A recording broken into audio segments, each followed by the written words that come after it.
Panalangin para sa proteksyon mula sa bagyong Pepito. O mapagpalang Diyos na lumikha ng lupa at lahat ng naririto.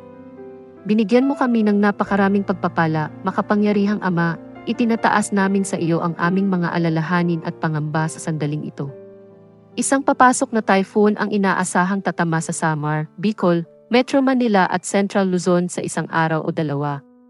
Nakikiusap kami sa iyo at kay Birhen Maria na ilayo kami sa pinsalang dulot ng bagyong ito. Panginoon, batid mo ang paghihirap ng aming mga tao sa pananalasa ng mga nakalipas na natural na sakuna sa aming area of responsibility at iba pang lugar na naapektuhan ng rumaragasang bagyo.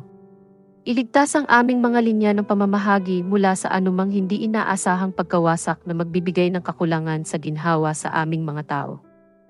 Muli at muli, kami ay taimtim na humihiling habang papalapit ang bagyong ito sa aming lupain at lumalapit sa aming mga kapatid. Nakanlungan mo ang lahat ng tatahakin nito. Bantayan ng lahat, ang ating mga mahal sa buhay, kaibigan at kapwa-tao, na marami sa kanila ay naghahanda na para sa pagkawasak na nakadirekta sa ating lokasyon.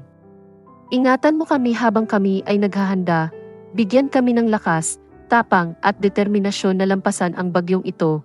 Ang lahat ng ito ay aming idinadalangin sa pangalan ni Jesus at sa pamamagitan ng ating mahal na inang si Maria. Amen.